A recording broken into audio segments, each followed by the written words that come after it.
What's up, Dub Nation? Poor Man's Commish here, back again at the practice facility, and we had practice today. Again, hopefully this Twitch app holds up.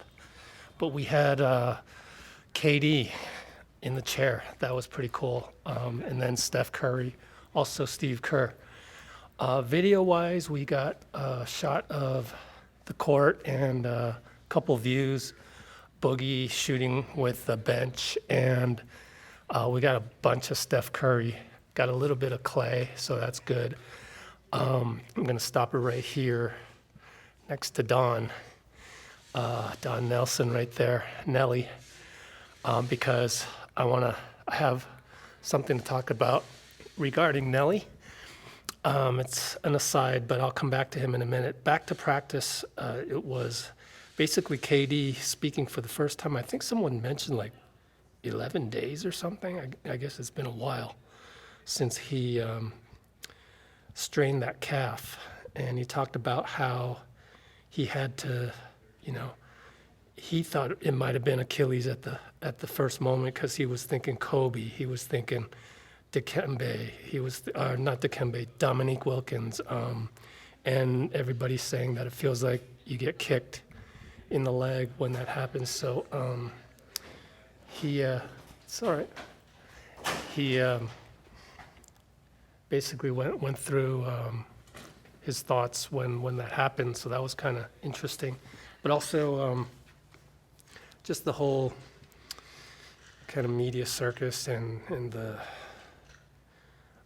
divisiveness of the squad that some of the media, namely Chris Broussard, I mean, he didn't name him, but just some of those things. He defended himself, saying that he's on social media because he's on social media. So he's just like one of us, which I actually mentioned in either my last Twitch or on Twitter. I can't remember.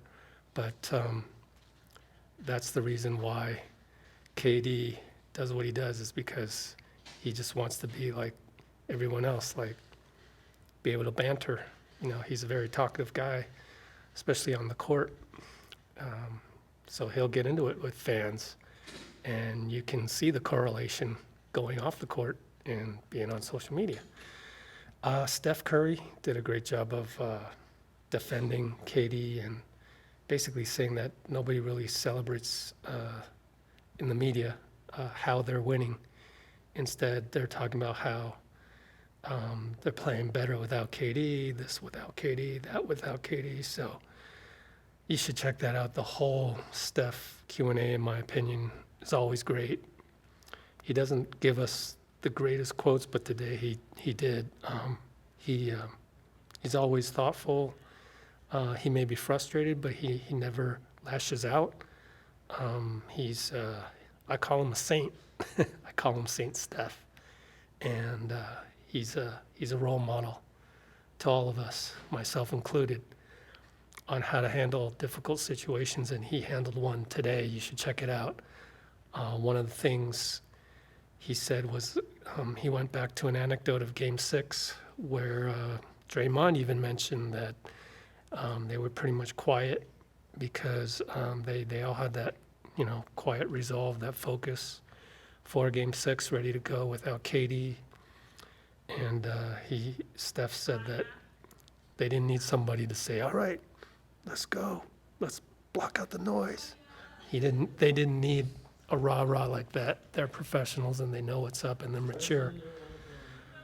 So now getting back to the Nellie thing. And I'm going to cut it after that.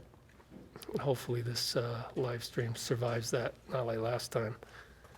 But I saw Nick Uren walking by, and he is one of the assistant coaches, and very famous for switching out the lineup against the Memphis Grizzlies back in 2015 when they were down 2-1.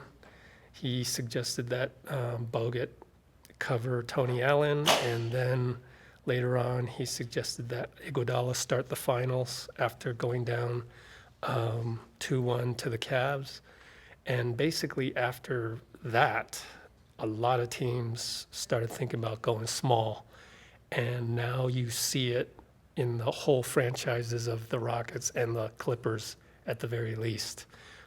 They go small, and this whole trend, I don't think Nick Uren gets enough credit, and he was very grateful for me saying that.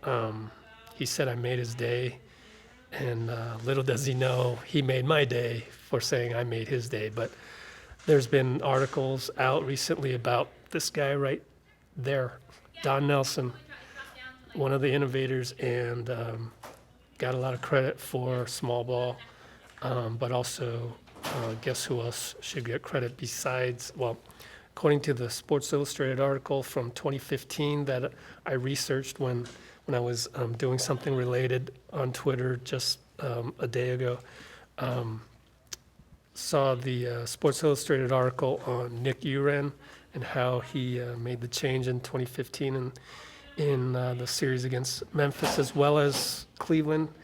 And I just thought that, wow, Nick, I told him, you helped change the NBA straight up. And he did. So he should get as much credit as the next guy. But a lot of people have had a hand in this.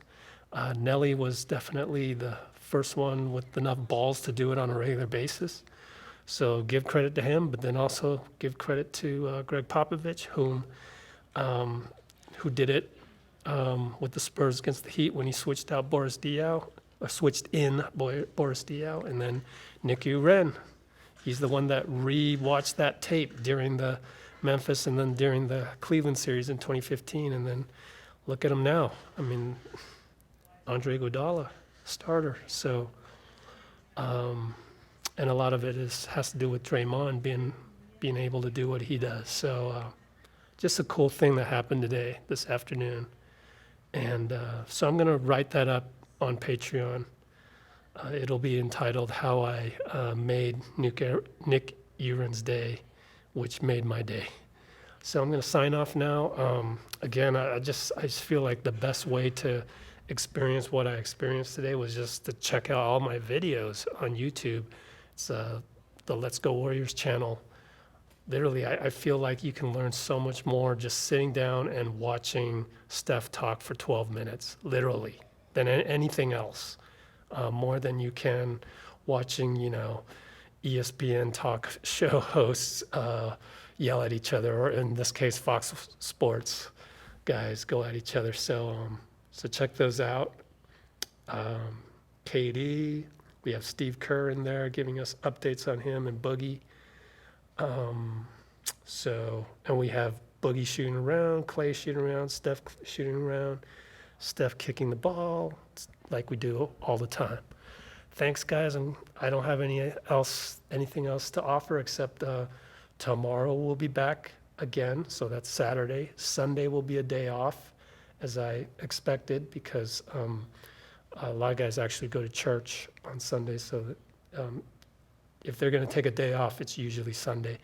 And then Monday we'll be back, even though it's a holiday, because Tuesday they got to fly to either Milwaukee or Toronto.